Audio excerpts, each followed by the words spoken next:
we get started, I'd like to briefly explain Chakra 7 energy point spread so you have a more fulfilling reading.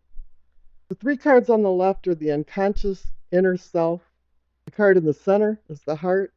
And the three cards on the right are the conscious foreself. The card on the bottom left is the base of your spine. It's a combination of things from past lives to tragic to cherished childhood memories. Up to today, we're always culling things and bringing new things, and we're always evolving. And that's why I'm calling it sourcing and urgings instead of foundation, as you would find in the Celtic cross. The second card up is the pelvic or sacrum, and I'm considering this awakening or arousing. This is where your spiritual awakening is, and growth of all kinds, and also includes your sexual prowess.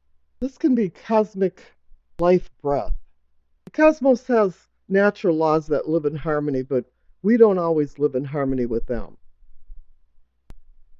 Top left is the solar plexus, or what I consider sensing and feelings. This is where you get those gut feelings about something when they're right or wrong.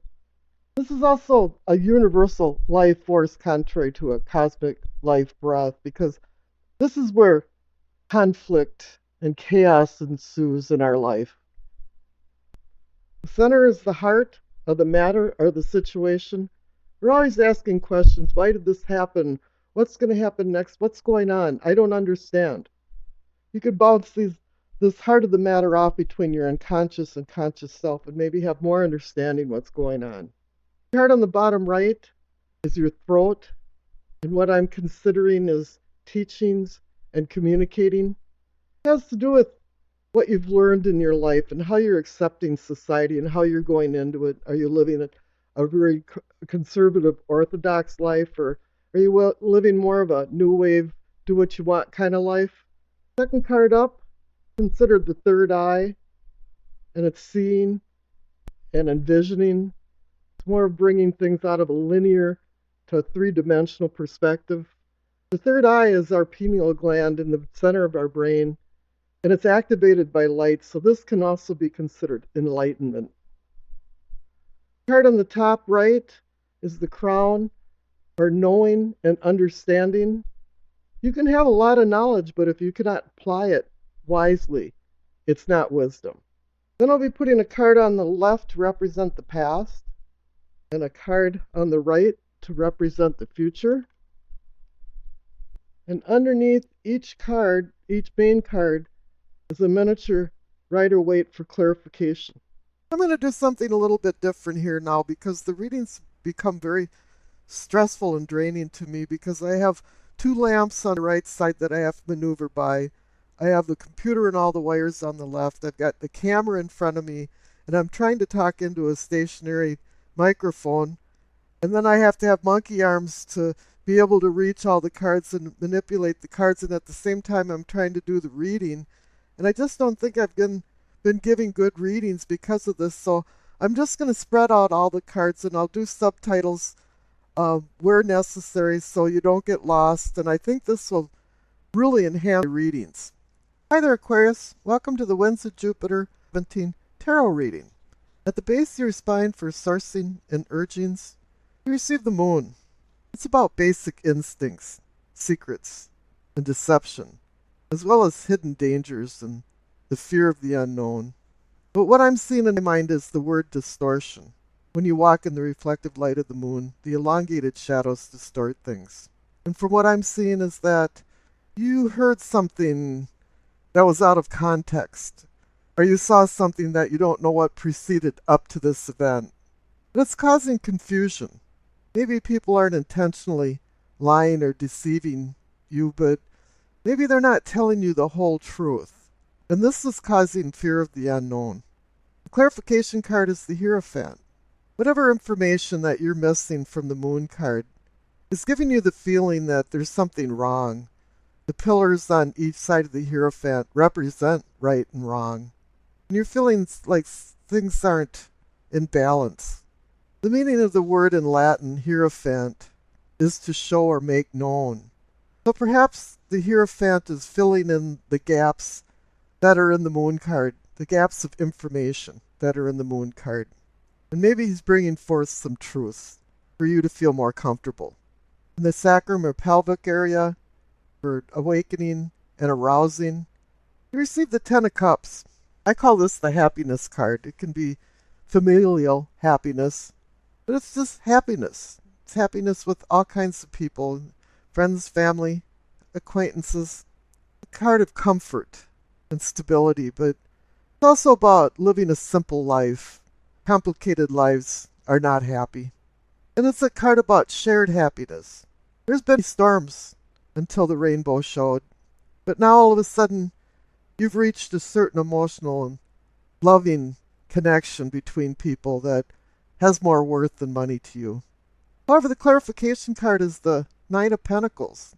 This can mean financial success, but it also means just success and self-reliance and stability, contentment.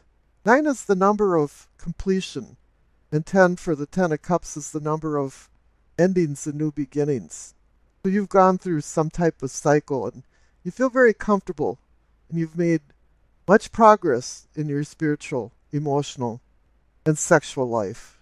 Above that, on the solar plexus, we receive the Ace of Cups. It's sowing seeds for stable emotions, expanding emotions. It's up to you, though. The aces are all only just a promise. It's up to you to do the work involved to deepen your bonds with a lover, family, and friends.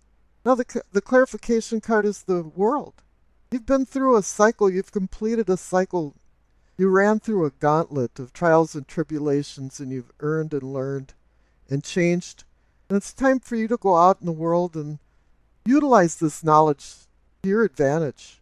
So overall, in your unconscious side of your inner self, the big moral to the story is that you're changing. You're in a new cycle. You receive the 10 and the 9 for completion and endings and new beginnings. The Ace is new beginnings. The World card is going into a new cycle.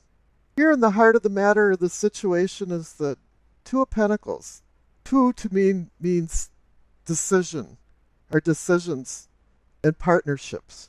This is just a natural progression of endings to new beginnings, is that you have to make some decisions. Where you want to go, what will make you happy?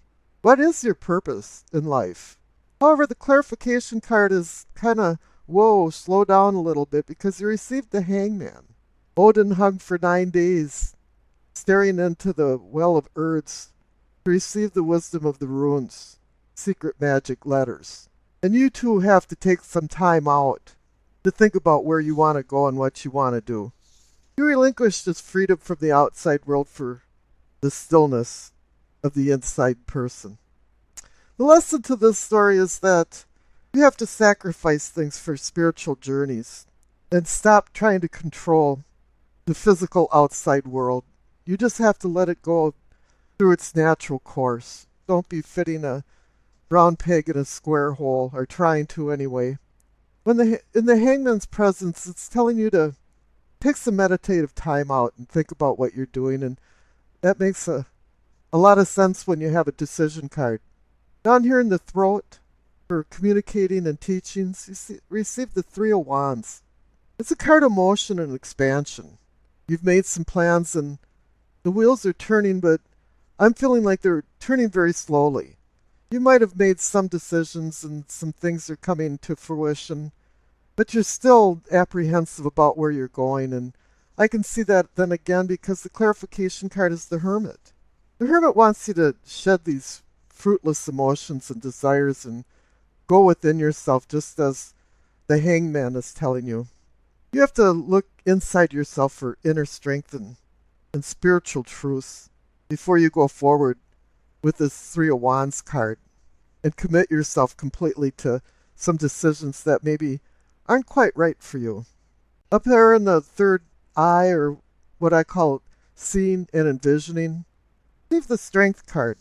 It's not only physical strength, but spiritual strength, and it's about intense patience and gentle courage. It's about taming the beast inside yourself and recognizing the beast inside other people. It's wanting you to master certain challenges, and I can see there's there's some challenges with the decisions that you're having to make now. And the clarification card, too, is the temperance. I mean, you've got so many cards that's saying, hey, wait, slow down, think about it, moderate yourself. You've got the hangman, you've got the hermit, you've got the strength card, you've got temperance. The strength and temperance cards, including them and all the cards in between, are about environmental influences, outside influences. And it's telling you to start looking at these very heavily while you're making these decisions. What kind of outside influences are there? And do you really want to listen to other people, or maybe just listen to your inner self? Because your unconscious self on the left side is really telling you good things are going to be happening. You've got new beginnings. Up in the crown, for your knowing and understanding, is the Queen of Swords. She's you, Aquarius. It's air, intellect, words, logic. She's telling you to take control.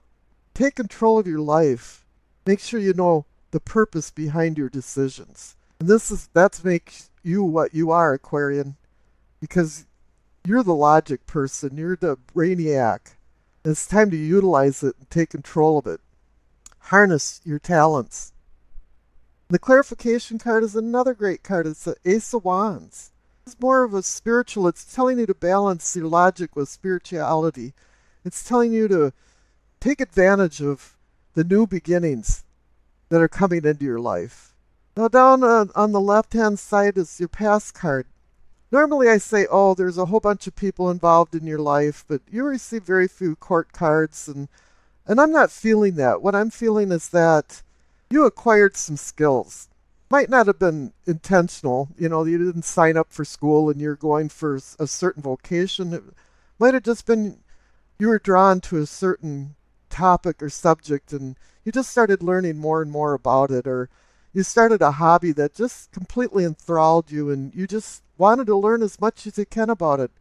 But what it did was it set a platform, a basic understanding of talents that now you have. And on the right side, you have the Magician card, which plays off that incredibly well, is that you have now the talents and the tools, and with the new beginnings, and even the Three of Wands card, the ambition to do new things in your life and change your life. As I always say, the fool is in command of his life, but the magician is in control of his life. And just as you had the Queen of Swords, which personifies you, it's saying that you understand now that you can be in control and you are taking control. Now the messages of the angel card, Vanessa, you see her name underneath the hangman in the center of the reading. She says to make your decisions, ask yourself, which way brings me closer to divine purpose? Which way takes me away from it? I think there is a divine purpose. The Hierophant, the presence of the Hierophant, is saying that. And it's also, there's a lot of cosmic energy telling you to make some good decisions and slow down and make sure you know where you're going. Make sure you know what your purpose is for where you're going. And I wish you health and happiness.